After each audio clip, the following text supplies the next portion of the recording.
The NFL Combine is near, and so is an opportunity for former Nittany Lions to show they belong in the league. 7 Penn State players earned invites, and a few, running back Miles Sanders and offensive linemen Connor McGovern and Ryan Bates, are scheduled to take part in on-field workouts on Friday. Eyes will be on quarterback Trace McSorley on Saturday, Shareef Miller and Kevin Givens take the field Sunday, and cornerback Amani Oruwariye works out on Monday.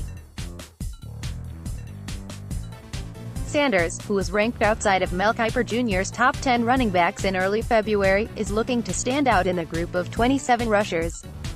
McGovern, Keeper's number 2 guard, hopes to build on that reputation, while Bates wants to prove it wasn't a misstep to leave Penn State early. We spoke with Scouts Inc. Steve Munch, breaking down strengths, weaknesses, draft grades, and what each Nittany Lion has to do to improve their stock at the Combine. With their workouts taking place Friday, here are Munch's thoughts on Sanders, McGovern and Bates. Penn State running back Miles Sanders tries to push off the tackle from Kentucky safety Devontae Robinson during the Citrus Bowl on Tuesday, Jan. 1, 2019 at Camping World Stadium. Miles Sanders' grade, 4th round strengths. I know he hasn't had great production in the passing game, but there are flashes. I think he's an okay route runner. I think he catches the ball well. I think he has the potential to develop into a good pass blocker. I gave him an average grade in that earlier in the season, but I'm on the fence about moving him to above average because I see the upside. I see a guy who runs very hard. He has good vision, good patience. He has good feet for his size, getting in and out of holes. He picks up yards after contact because of his effort. He got enough run this year to show what kind of player he is. Running back is such a unique position in that the less wear and tear the better. Weaknesses, we look at fumble percentages, and I don't think he has great ball security. His fumble percentage number is really bad. That's something that's going to be looked at.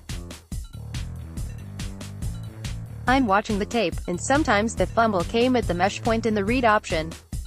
But other times it just got ripped out.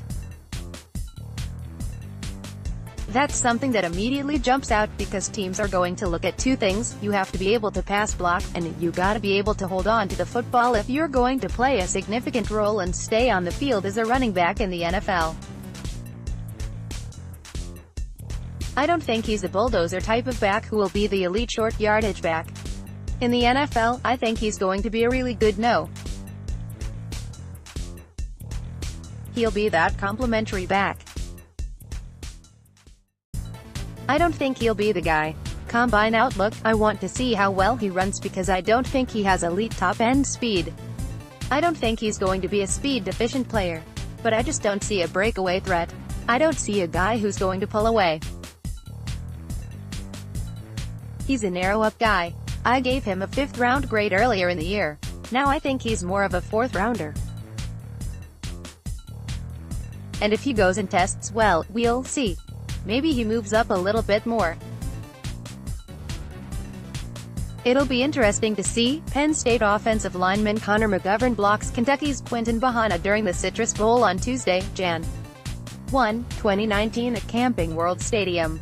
Connor McGovern grade, 3rd round strengths. The run game is really his number 1 strength, just moving guys off the ball. Sometimes it's more of a horizontal than vertical push kind of washing guys down the line. But I've seen him in a phone booth drive guys back. He's a powerful dude. He's not a great athlete, but for his size, he's got some quickness off the line. He can get into guys and generate that push. That's his main strength. When I'm looking at what he's going to do in the league, my vision is that he's going to be that versatile interior backup, which are very valuable. That's not a knock.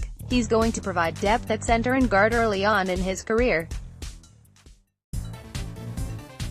Then eventually, he's going to develop into a pretty good starting guard. Weaknesses, in the passing game, he's stout, and he anchors well. I don't think he's an elite pass blocker.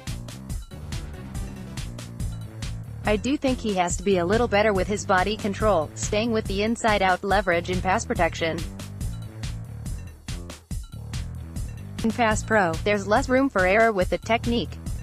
And I don't think he's a great athlete, I think he's a good athlete. So in those areas, he has to be more consistently fundamentally sound in pass pro. Combine outlook, there were a couple of pulls against Wisconsin where he didn't adjust well on the fly. He's got to do a better job of playing under control because he doesn't have that elite athletic ability to adjust at full speed. But if he goes in and tests extremely well for an interior offensive lineman, you gotta go back and say, he can do it.